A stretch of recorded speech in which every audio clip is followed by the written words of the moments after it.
قرآن کی جس طرح شان بیان کی ہے، تمام علماء حضرات جو تشریف فرما ہے سب کو، اور حاضرین محفل جتنے آپ لوگ بیٹھے ہو سب کو اللہ تبارک و تعالیٰ اس محفل میں بیٹھنا وقت لگانا قبول و مقبول فرمائے اور اس کو ہمارے لیے راہ نجات بنا دے۔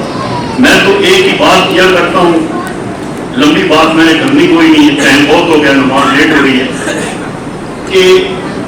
علماء حضرات کی اجازت ہے کہ قبر میں اگر کسی کو عذاب ہو رہا تھا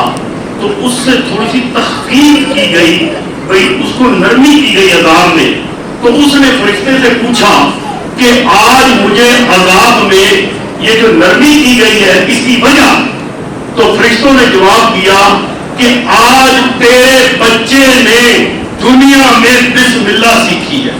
اور اس نے بسم اللہ پڑھی ہے۔ باقی اندازہ خود لگا لو، جو پورے قرآن کو سیکھنے والا ہے یا ناظرہ یا حفظ جو کرتا ہے اس کی تو بہت اونچی شان ہے۔ بس یہی میری ایک تمنا ہوتی ہے کہ ہر ایک کو یہ بات پتہ چل جائے اور اس کو قرآن اور ان آیات اور بسم اللہ ہر چیز سے محبت ہو جائے اور اپنے بچوں کی زبان پہ ان کو پکا کر دے۔ اللہ مجھے اور آپ کو اس کی توفیق عطا فرمائے، اور قاری وقاص صاحب جس طرح یہ محنت کر رہے ہیں، ان بچوں کے تلفظ سنیں گے، ان بچوں کا قرآن سنیں گے، آپ کو پتہ چل جائے گا ماشاءاللہ۔ اللہ ان کا قبول و مقبول فرمائے، اور ہر محفل میں ہر جگہ دعا کرتا ہوں شکیل اصغر ڈار صاحب عالم دین جو انٹرنیشنل عالم دین اللہ کے حکم سے اس مسجد کو، ہماری قسمت یہ خوش نصیبی ہے کہ اللہ تعالیٰ نے ان کو ہمارے پاس جہاں پہ موجود ہے وہ، اور ان کے لیے خصوصی دعا کیا کرو نماز کے بعد کہ اللہ تعالیٰ ان کو صحت اور ایمان والی لمبی زندگی عطا فرمائے۔ اور اسسٹنٹ کمشنر صاحب سے گزارش کروں گا کہ قرآن مجید کی شان میں ایک دو لفظ یہاں پر آ کر کہہ دیں،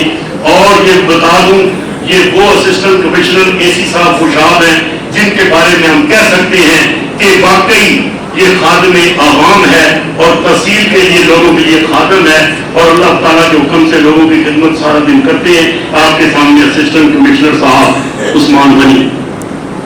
بسم اللہ الرحمن الرحیم۔ میں انتہائی شکر گزار ہوں رانا سلیم صاحب کا اور اس مدرسے کی مینجمنٹ کا جنہوں نے مجھے یہاں آنے کا موقع بخشا۔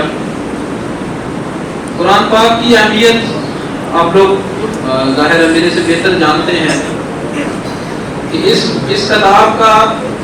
تحفظ کہ یہ تا قیامت محفوظ رہے گی، اس کا ذمہ خود اللہ پاک نے اٹھایا ہوا ہے۔ اور اس کے پیچھے جب ہم دیکھتے ہیں کہ جس طرح سینہ بسینہ یہ ایک قرآن پاک کے حفظ کا جو ایک سلسلہ چلتا آ رہا ہے، اور اس میں یہ بھی ایک وجہ ہے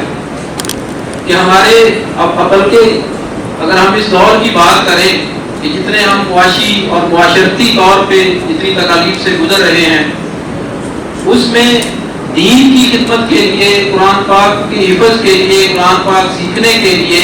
ایک وقت نکالنا بھی بہت بڑا کام ہے۔ اور میں سمجھتا ہوں کہ یہ جو 24 لوگ جن بچوں نے، میرے بھائیوں نے جنہوں نے حفظ کیا ہے، یہ نہ صرف ہمارے ملک کا اثاثہ ہے بلکہ اسلام کی ایک نیک نامی اور اچھا میسج دینے میں بھی ان کا بڑا اہم کردار ہوگا۔ اور میں یہ چاہتا ہوں کہ جس طرح اللہ پاک نے خود فرمایا ہے کہ انسانی زندگی کی معاشی اور سماجی زندگی کا ایک کوڈ آف کنڈکٹ ہے، ہمیں قرآن پاک کو سمجھنا بھی چاہیے اور اس پہ عمل بھی کرنا چاہیے، تاکہ اس کے تسلسل سے یا اس کے سبب اللہ پاک ہمارے درجات کو بلند کرے ہی کرے، ہمیں نیکیاں تو ملے ہی ملے، اور ہماری جو معاشرتی اور سماجی زندگی ہے اس دنیا پہ وہ بھی ہم اس پہ اگر عمل درآمد کرتے ہوئے تو وہ ایک بہترین زندگی ہو سکتی ہے۔ تھینک یو، جزاک اللہ۔